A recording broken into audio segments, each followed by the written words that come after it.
Hello, আসসালামু আলাইকুম viewers. আশা করি সকলেই ভালো আছেন। আমি এর আগে দেখিয়েছিলাম আপনাদের যে এটা আমাদের কলা বাগান।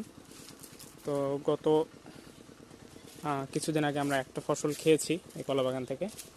তো দ্বিতীয়বারের প্রস্তুতি চলতেছে, মানে দ্বিতীয়বারের জন্য বাগানটিকে প্রস্তুত করা হচ্ছে। গাছ সব কিছু মোটামুটি অনেক ভালো অবস্থায় আছে, কিন্তু কিছু ভাইরাস দেখা দিয়েছিল, সেগুলোর চিকিৎসা করা হয়েছে কয়েকদিন আগে।